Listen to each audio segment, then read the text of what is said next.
Does Christmas exist in Middle-earth? And what about other holidays? Let's take a look. Hi everyone, this is Robert. On this channel we cover Tolkien's Legendarium in full, as well as other great fantasy worlds like A Song of Ice and Fire and The Witcher. If you like the sound of that, there's a subscribe button around here somewhere. It may surprise you to learn that Christmas is actually quite important in Middle-earth. Not that it ever gets mentioned, nor would it, as Christmas itself, the celebration of the birth of Jesus Christ, is obviously not a part of that world at that time, so let me explain why it's still important. Tolkien's world is, in Tolkien's words, ours, but in a different stage of imagination. And in our world, in the northern parts of Europe, before Christmas was a thing, there were midwinter festivals, often called Yule or variations of that. It's quite a primal thing, really, bringing light and warmth and family and love together when the days are at their shortest and the world at its darkest. And so it is in Tolkien's world. We read that in the Shire, Yule happens over 2 days during winter. The Hobbit's calendar had as its equivalent of December and January the months of Fore Yule and After Yule, respectively. In between them, outside of any month, were 2 special days. First Yule, their New Year's Eve, and Second Yule, their New Year's Day. Yuletide as a holiday period extended 6 days in full, from the 29th of Fore Yule to the 2nd of After Yule. These, we are told, were the Hobbits' chief holidays and time of feasting. As evidence of this, we can see in The Lord of the Rings, after the scouring of the Shire, when the Hobbits were trying to put their world back into order, that having a good Yule was a driving factor for them. We read, "Great stores of goods and food and beer were found that had been hidden away by the ruffians in sheds and barns and deserted holes, and especially in the tunnels at Mickledelving and in the old quarries at Skerry, so that there was a great deal better cheer that Yule than anyone had hoped for." And Yule wasn't just celebrated in the Shire, but in many parts of northwestern Middle-earth.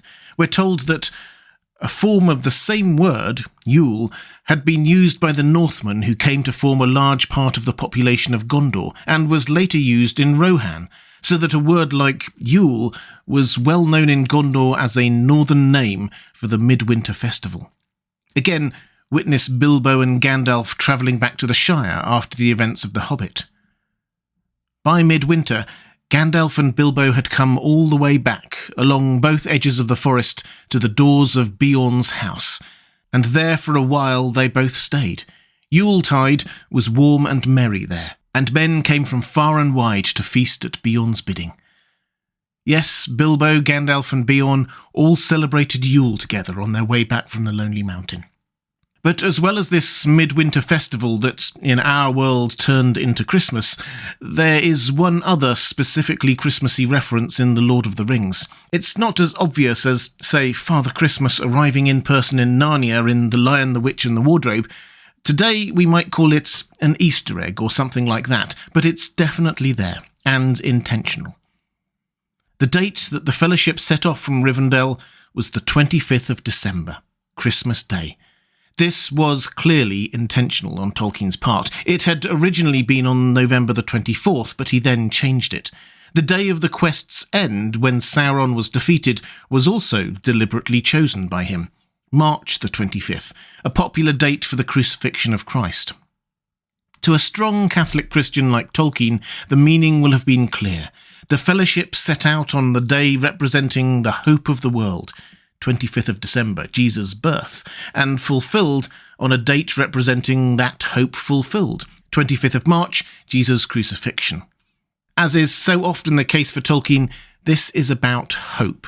And to perhaps address thoughts that this might contravene Tolkien's avowed hatred of allegory, I think it's worth noting that although the date they left was clearly important to Tolkien, he seemed to have no desire to push this on his readers. The date the Fellowship leave Rivendell is only described in the books as a cold grey day near the end of December. You have to go digging into the timeline of Appendix B of the book to find the actual date. And it's clear that Tolkien himself genuinely loved Christmas. He couldn't actually explicitly include Christmas itself in Middle-earth, there being no birth of Jesus to celebrate, but he could include it in his other writings. There are notable Christmas references in Farmer Giles of Ham and Sir Gawain and the Green Knight, but we really should talk about the handwritten and gorgeously illustrated letters he wrote each year to his children under the guise of Father Christmas. Each year they would receive a letter in an envelope with a stamp and postage mark from the North Pole, with an account of what Father Christmas had been up to that year.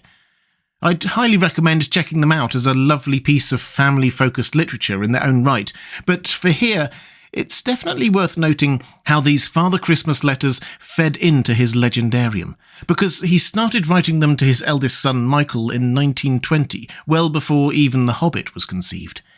In particular, the character of Father Christmas himself. This bearded older gentleman who has a special care for the smaller folk of our world is also rather partial in Tolkien's stories to making and displaying fireworks. Does that remind you of anyone? And when you dig deeper, there is more. Yes, Tolkien's Father Christmas is quick to laugh and enjoys a nice meal and a drink every now and then, but he's also something of a paladin, leading the fight against the goblins. Speaking of which, the big war in that world was between the unearthly gnomes and despicable goblins. The goblins, we all know, is how Tolkien referred to orcs in their early stages of development. Gnomes are what he called elves while the legendarium was young, morphing into the Noldor over time. So Gandalf helping the elves in their fight against the orcs. And as much as his letters from Father Christmas foreshadow the world of the Lord of the Rings, Yule in that world foreshadows Christmas in ours. To Tolkien, the Yule of pre-Christian pagans, whether that be reflected in the feast days in Middle-earth or Grandfather Yule in the Father Christmas letters, does not merely precede Christmas, it presages it. And likewise, the Christmas we know, whether the medieval feast days of Farmer Giles of Ham or the modern holiday season seen in the Father Christmas letters, is not merely about religious rites and rituals. Rather, the dragons, goblins and gnomes from the pagan past retain a place of prominence. For Tolkien, there was room enough in life and literature for the Christian and the pagan, for Christmas and Yule. The coming together of family and friends, the hope of Christmas future, as well as the simple hope of all people that the death and dark nights of winter will make way to spring and summer.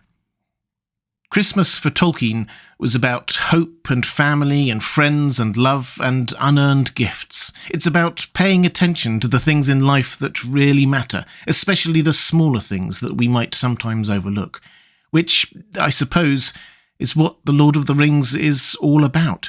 It's noticeable that we see Yule celebrated in The Hobbit and The Lord of the Rings after the adventure is over, when things can return to normal and we can once more focus on what really matters. So, whether you celebrate Christmas or Yule or neither, perhaps you can take this from Tolkien's message of hope and love. This is when the Fellowship set off on their quest to save Middle-earth. This is when Bilbo finally had a chance to stop and relax after his adventures. And this is how the Shire came back together after Saruman and his ruffians had destroyed so much. Let's just take a moment at this time of year to focus on the things that really matter. Merry Christmas and Merry Yule. May it be a time of peace, love and hope for you and those you care about. If you'd like more videos about Tolkien's Legendarium, please click on the link to the playlist on the left of your screen now. Or to support this channel, the best way to do that is via my Patreon page, which is the link on the right of your screen. That's all for this time. Thanks for watching. I'll see you again soon.